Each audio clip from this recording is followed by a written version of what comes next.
During that time, probably the bigger influence was Patty Moriarty. I remember very well being on the interview, hiring Patty. She could hardly stay in her seat as she was interviewing. It was one of the most nervous wrecks I've ever seen interview, because you could just feel the energy. And we were smart enough to hire as office manager, which is at the time the only full-time position there.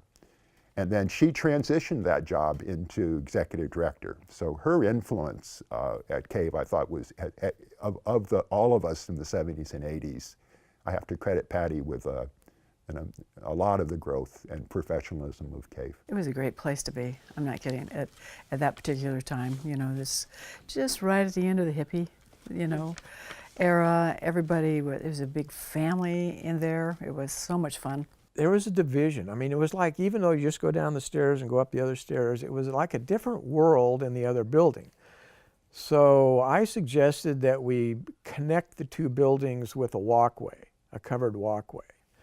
And we went to Mac Martin and got a little money to do that. And Keith Hopkins and Bob Ambrosia and a few others had carpentry skills as well as mine. And so we built this connecting bridge. And that made a huge difference. I can't describe what a difference that made in terms of this, creating this flow back and forth between the two buildings. And you know, the word now would be connectivity. And at that point, it was just a natural outflow of what we were doing. When we moved to the new building, the Reynolds Warehouse, and that, for me, felt like the point of transition, you know, where it's starting to move towards its absorption from the university, was, you know, going over there. Also, it became a little bit more professional in terms of everybody had their little office, you got your, you know, desks, and from the plethora of leftover desks that always happen in the university warehouse. Hundreds of students in my 10 years of being here.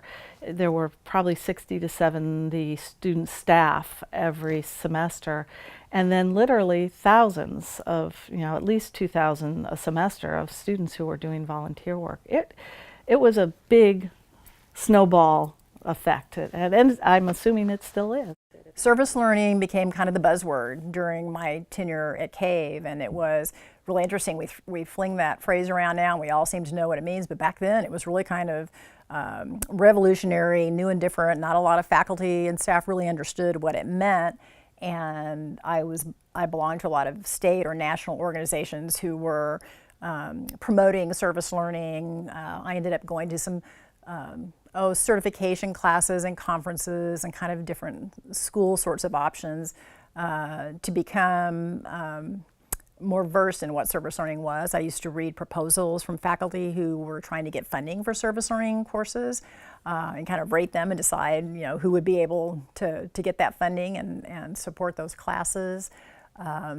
We got a lot of recognition, slowly but surely, on campus for being the place to come for service learning placements.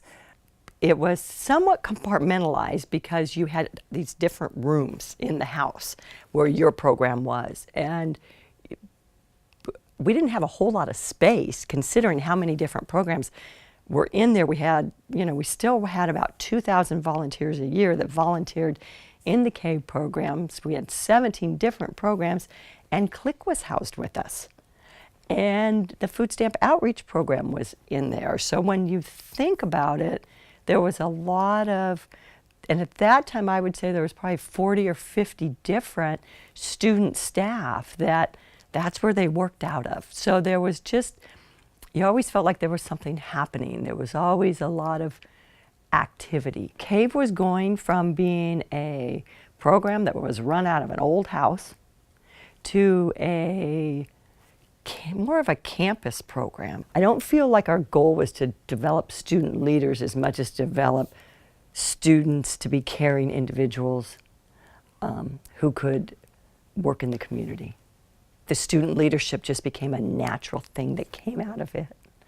You know, we developed student leaders without even really trying. Over 50 years, the heart of what it is hasn't changed in terms of students wanting to make a difference and having the learning environment to do that.